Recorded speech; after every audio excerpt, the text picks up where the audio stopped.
Snimanje druge epizode nastavljamo u zapadnoj Srbiji, tačnije u Dragačevu. Dragačevo, pitoma dolina okružena brdima, poznata po raznolikim pejzažima, ljudima vedrog duha i dugoj tradiciji. Još od davnina ovaj kraj je bio prostor gde se ukrštaju putevi i običaji. U srednjem veku pominju se sela Dragačeva kao deo srpskih zemalja pod Nemanjićima, a kasnije i kao mesto otpora u vreme osmanske vladavine. Ljudi Dragačeva su uvek bili vezani za zemlju, šumu i reku. Čuvali su običaje, pesmu i igru, ali i ratovali kada je trebalo, ostavljajući trag u narodnom sećanju.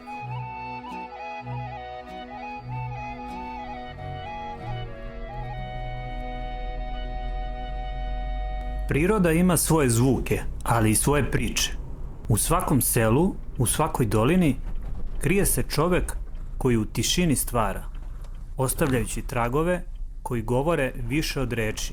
Danas vas vodimo u jedno posebno mesto, gde drvo nije samo materijal, već deo duše, gde obična daska postaje uspomena, a gruba površina pretvara se u umetnost.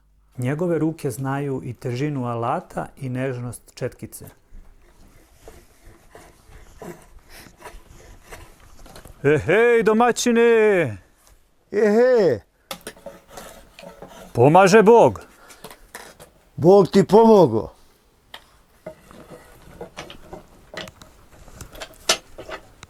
Dobar dan, dobri čoveče. Dobro došao. Hvala, bolje te našo.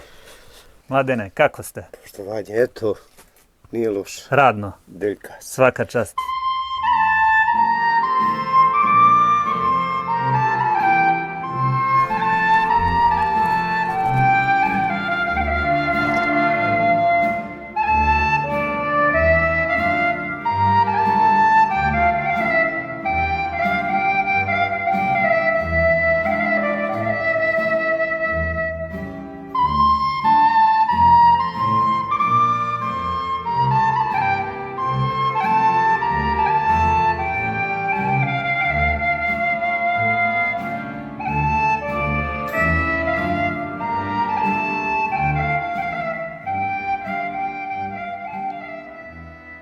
Mladene, kažite mi, koja je prva stvar od drveta koju si napravio?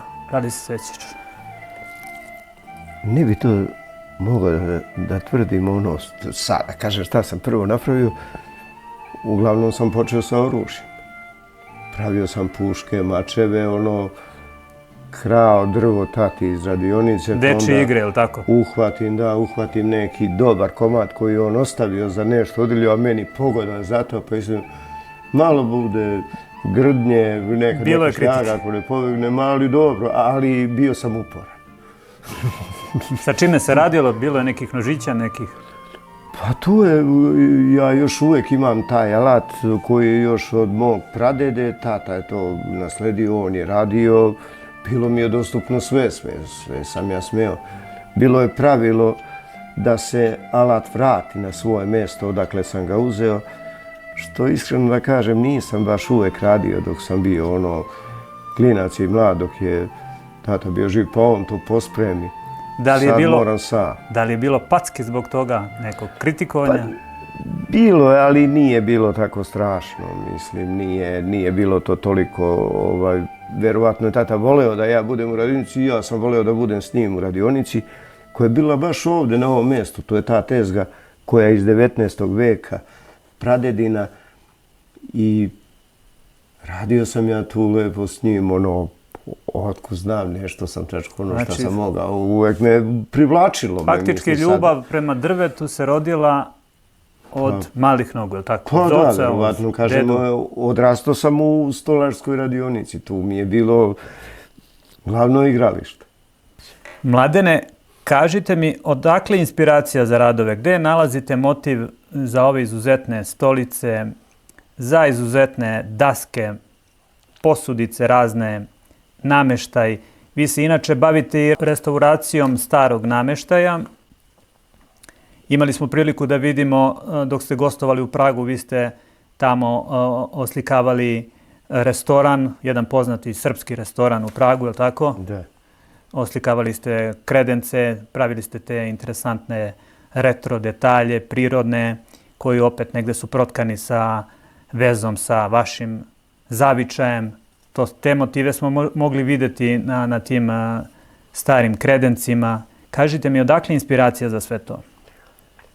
Pa znate šta, malo pre smo i pričali smo o tome, ta veza sa drvetom, tatina radionica i ostalo, alati, sve.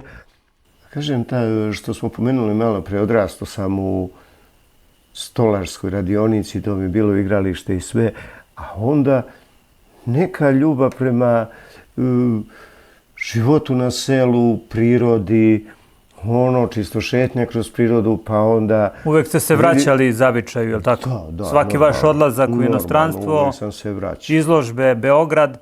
Pa da, ali nekako mi je ovde neka baza, odatle potičem, tu su koreni. I kažem, ljubav prema prirodi, pa onda i drvetu.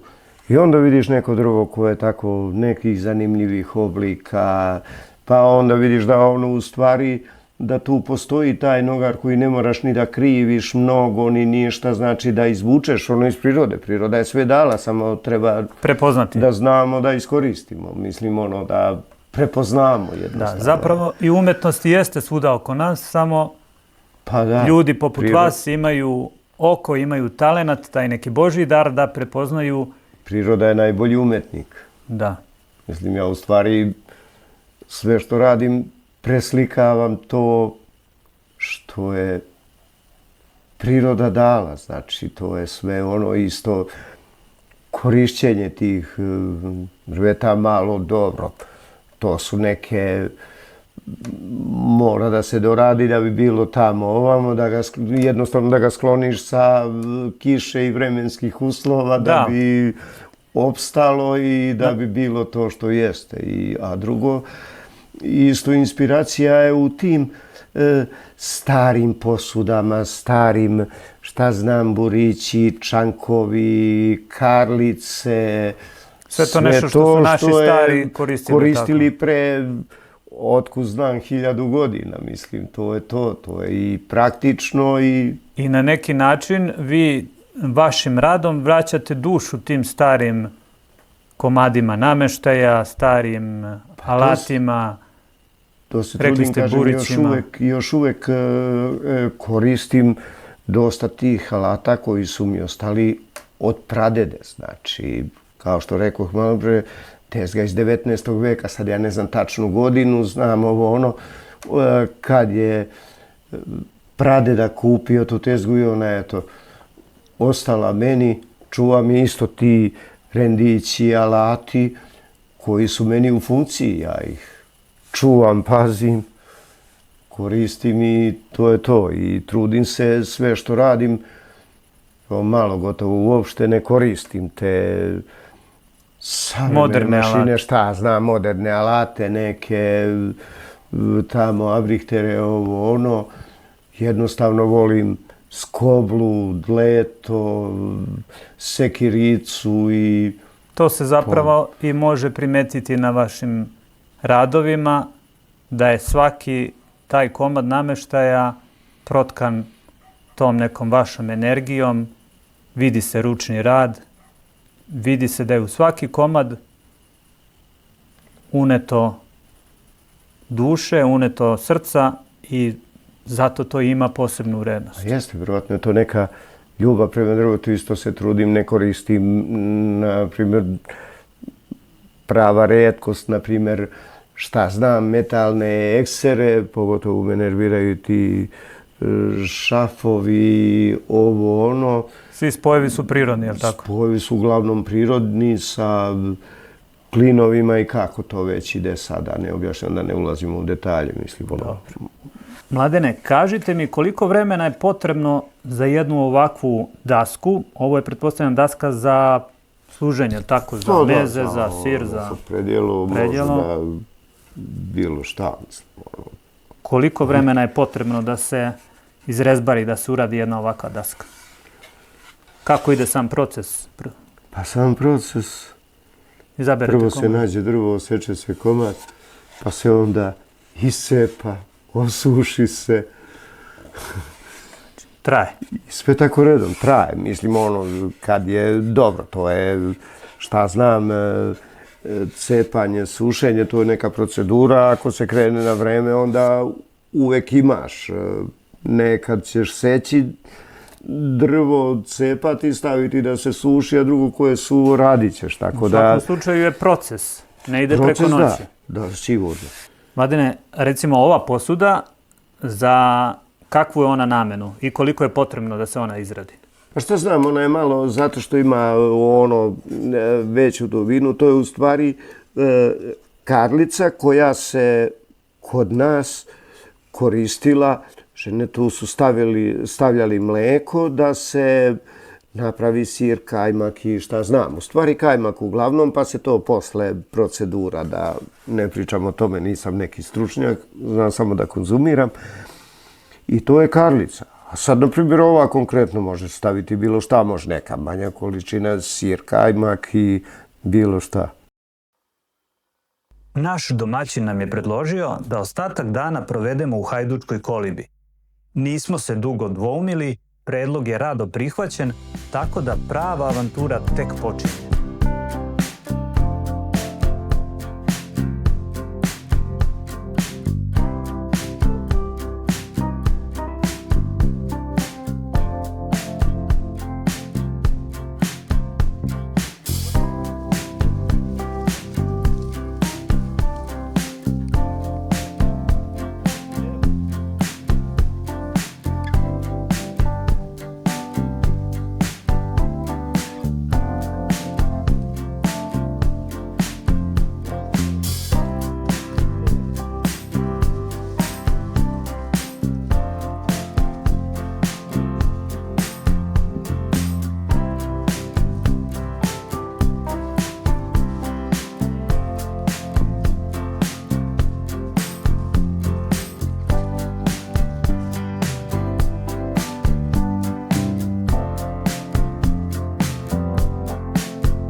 Mladene, kaži mi, ovdje smo u ovoj tvojoj Hajdučkoj kolibi, je li tako? Hajdučki logor.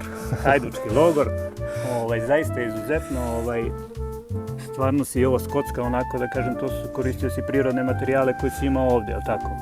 Pa sve, kad je krenulo ovo, znaš, i dolazimo ovdje, pošto dolaze oni unuci i deca, normalno dovodim ih, to zbog njih sam i počeo, još uvek radim, mislim, nije gotova. I jedne prilike dolazi moja sestričina Sara i pita me, Ujko, ili ti ništa ovdje nisi donosio od kuće da bi ovo napravio? Kažem, Saru, pobogu, ko je do sad nosio drva od kuće u šumu. Da, znači sve što je bilo u prirodi, vi ste iskoristili da napravite ovaj kutak, zaista mjesto za uživanje. Kamen iz potoka. Dobro. Otko znam, drveta ovdje ima tog trulog, uglavnom trudim se da ne sečem živo drvo koje raste, nego ima tu suvih, trulih, palih, pa se polako snalaziš se, ideš po prirodi, šetkaš i normalno ognjište zidano blatom. Odlično, I odlično. belutkom iz reke. Bela mi pomaže. Mladene, kaži mi, ovdje često spremiš sebi i gostima hranu, tako? Da, naravno, uvek ovdje ja bukvalno pođem kad sam pođem od kuće, ponesem šta mi treba i nekad dođem na pola sata, sat, spremim doručkujem ovdje i vratim se kući. Uživaš u prirodi. Pa da, mislim, lepše mi nego se ne uzobi. I kad sam sam, još bolje kad ima neko da pravi društvo i tako, ali uglavnom uvek sam tu. Nema veze da li je kiša, sneg, kakvo je vreme, kad sam ovdje uvek dođem. Da, znači Kolibica je u principu u izgradnji i uvek kad dođeš tu, uvek u Dragačevo, nešto dodaš, doradiš. Nešto odradim, nešto ovo, i tako.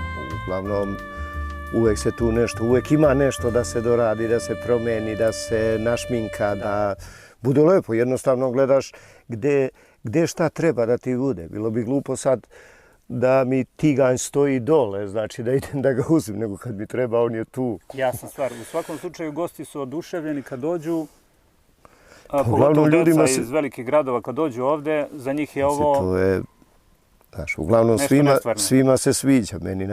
Meni se sviđa sada, a drago mi je da se sviđa i drugima i da retki su koji su jednom bili ovde. Da. Uvek se vraćaju. Da, pa da. Definitivno. Meni onako neki, da kažem, ne kompliment, nego zadovoljstvo mi jednostavno to je. Kad dođu deca, kad me unuk pita, tad je koji sad već drugi razred, deda ujko, kad će mu u logor, to je... Znači, logor je glavna atrakcija. Da, to je... Mladene, kako sam i sam ljubitelj drveta i predmeta od drveta, da li je moguće za 2 dana uz tvoju pomoć da napravim pribor za jelo ili konkretno kašiku, viljušku, neki nožić od drveta, kako bi ostala jedna lepa uspomena na ovu emisiju i ovu epizodu sa tobom? Pa mislim da je moguće meni. Sad iskreno da kažem, meni izgleda jednostavno, prosto mi bude nevjerovatno kako neko drugi to ne može. Ali mislim da ljudi koji imaju smisla vole drvo, bar koliko bilo, ako ništa drugo, kao mali sekosi nožem, tako je. Prut, jednostavno vidi se kako se to radi polako. Sad treba tu još nekih alata koji su ovako specijalni za tako, ali to ima kući, mislim da može. U svoju pomoć, nadam se da ćemo uspjeti. Ja se nadam. U svakom slučaju probat ćemo. To sigurno.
Mladene, kažite mi da li se neko od vaših predaka bavio sličnim zanatima kao vi? Svi. Od Čukundede pa na ovam. Čukundeda je bio pintor Dragačevc, Todor Božanic. Pradeda Mladen, po kome nosim ime, isto bio stolar i zidar. Vidio je, na primjer, crkve čak, otko znam, prvu kuću na Spratnu Guči i ono zido. Ne znam da li je zbog imena ili šta. Najvažnije je valjda zato što voli.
Jutro smo proveli razgledajući Mladenove slike. Na zidovima porodične kuće, motivi sela, prirode, ljudi.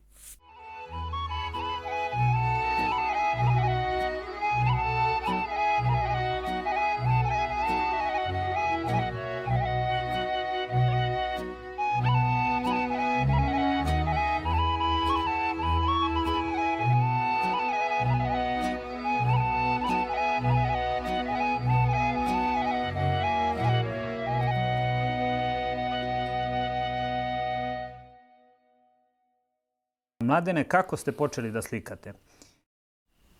Pa bilo je 76. 1976. Ne bilo, sjećam se neki hrast, drvo, koliko sam tad mogao, koliko je to bilo tehnički i onako da kažem. I znam da je tu bio neki čičice koji čuva neko stado ovčica. To je neka prva slika. Sjećam se dimenzije 40x40. Pokojni Ćale mi napravio ram. Da li je još uvek u životu ta slika? Gdje se ona nalazi? Nije kod mene i ne znam gdje se nalazi, to mi žao baš, ali... Da li možemo nekako da pokušamo da dođemo do nje, da saznamo ko je postao vlasnik te slike? Pa to bi baš voleo, ali pokojni tata mi je napravio taj ram 40x40, sjećam se tačne dimenzije, a platno mi zatego preparirao ono i pokojni Predrag Radovanović, naš slikar naivac, stari, koji, zahvaljujući kome sam i postao, da kažem, slikar, ako sam uopšte postao. Kažite mi, kada ste krenuli da slikate, kada su nastali prvi radovi i kako se ostvarila ljubav i pojavila prema slikarstvu? Krenuo sam negdje 76. 7. godine. U stvari, tad je bilo, ja sam bio klinac, bio sam 8. razred. Podcrtao sam uvek kao klinac, sam pravio nešto, otkud znam, i od blataru, kao što smo pričali, od drveta, Spontano je krenulo uporedo, ili tako? Pa da, ali to je sve bilo dečački, deči. I onda ne znam kako, slučajno, upoznao sam pokojnog Predraga Radovanovića, našeg ovde slikara Dragačevskog, naivca, jednog, mogu da kažem, doajena Dragačevske umetnosti, mada ja njega čak i ne bi svrstao u naivci, ili je bio realista, samo je pričao, možda su teme bile naivne, ali slike sigurno nisu. I onda ja kao klinac, ne znam kako tad, otišao sam kod njega. U stvari on dolazio kod tate, kod babe ovde, dolazio je kod nas i ja sam otišao, sećam se, letnji raspust posle kraja 8. razreda. Jednostavno, ne znam, čini mi se kad sam osetio, vidio taj nekako lep nered ateljeja i miris lanenog ulja i terpentina i to mi zapečatilo sudbinu. To vam je ušlo pod kožu, je li tako? Da. Kažite mi, Mladene, saradnja sa kolegama vašim, iz Guče smo imali iz Dragačeva još poznatih slikara, je li tako? Pa da, naravno to je bilo i druženje i saradnja, na primjer. Život u Beogradu. Da, i na primjer, eto, jedan od njih, Duško Kostić, koji je bio izuzetan slikar, moj kum koji je... On je Gučanin, je li tako? Prerano da, Gučanin, družili smo se i u Guči i u Beogradu i on, pošto je mlađi od mene, on je počeo, prvo smo slikali ovde zajedno, pravili platna, ono, kasnije smo se družili kad je on otišao na akademiju i posle akademije i u Beogradu i mislim svugde jednostavno. Ceo život smo bili zajedno i družili se i sarađivali. On je također bio jedan izuzetan slikar. Duško je ostavio veliki trag u... Jednostavno on je bio stvarno izuzetan. On je bio baš, prvo je voleo slikarstvo, a drugo je bio izuzetan talenat. On je, mislim, ne znam šta bi rekao, ne mogu sve što kažem, bilo bi malo. Kažite mi, izložbe, gdje ste sve izlagali? Bilo je, znači, Beograd, Prag, gdje ste sve pravili izložbe? Šta sam, prva izložba, Dragačevska truba. Salio sam škole i dobro, tu sam izlagao mnogo puta i ovako, i čak su bili neke samostalne, onako nevezano za trubu. I slagao sam šta znam u Beogradu, dobro, Čačak, Beograd, više puta, Prag, znam tih kolektivnih izložbi, to pričamo o samostalnima, dok je kolektivnih bilo mnogo, stvarno sad ne bi mogo da ih nabrojim.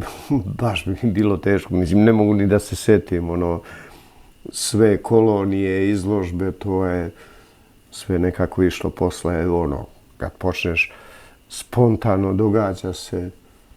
Drago mi je zbog tih izložbi, zato što drago mi je da se ljudima uglavnom sviđaju moje slike i to je to, mislim. Pretpostavljam da ljudi koji su iz Srbije, iz ovih naših krajeva, a negde su na privremenom radu u inostranstvu ili boravku, osjete posebnu energiju kada vide ove vaše slike i negdje ih to podsjeti na detinjstvo, na odrastanje u Srbiji, eventualno u selu. Pa verovatno tu je većina ljudi odrasla kao i ja na selu u tom ambijentu. Ja u stvari ništa drugo ne izmišljam. Ja imam malo tog nadrealizma u mojim slikama namjernog, na primjer sa velikim plodovima, sa velikim nekim domaćim životinjama, zato što je to ljudima na selu bilo veliko, jednostavno to im je bio život, to im je priroda dala, od toga su živeli. I vjerovatno se ljudi možda i prepoznaju u tome kao ja, samo eto ja, Bog mi dao to da znam da kažem na taj način. Da se tako izrazite. Da se izrazim, što mi je veoma drago, kažem, što mogu to. Ja ću biti uporan u svojoj nameri da napravim jednu viljušku i da to bude uspomena sa ovog snimanja.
Mladene, ja bih vas zamolio da osjetim kroz ovaj vaš izuzetan rad, taj neki duh starih vremena naših predaka, da probamo tu čuvenu vodu sa bunara vašeg iz drvene šolje.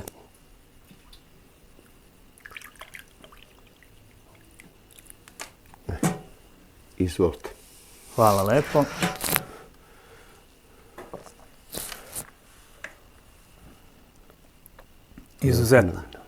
Izuzetna voda.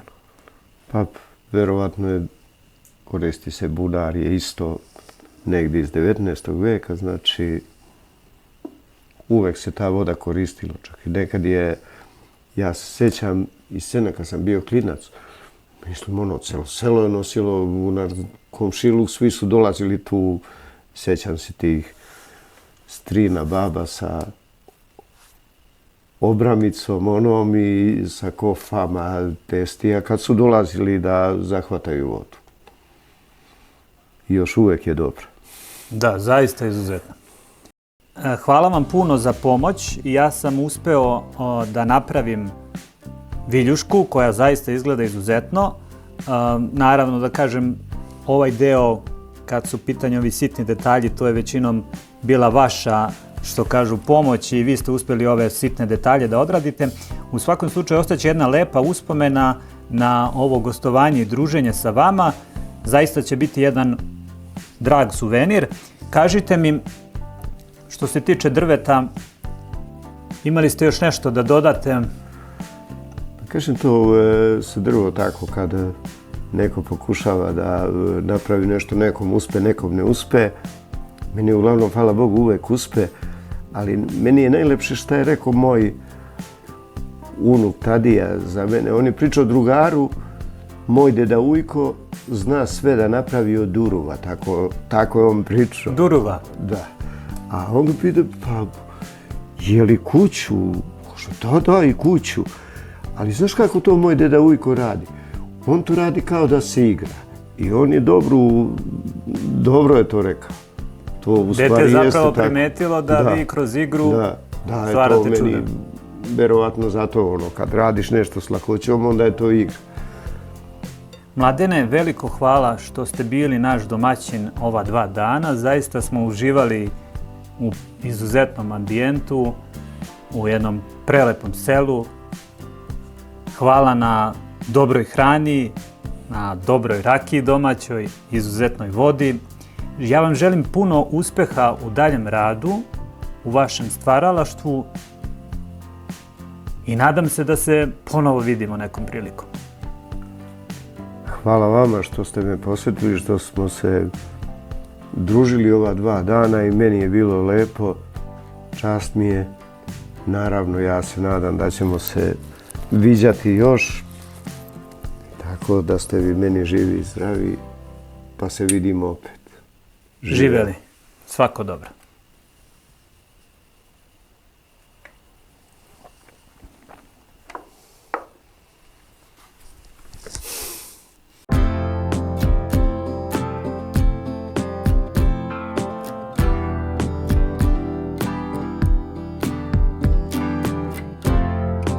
To je to.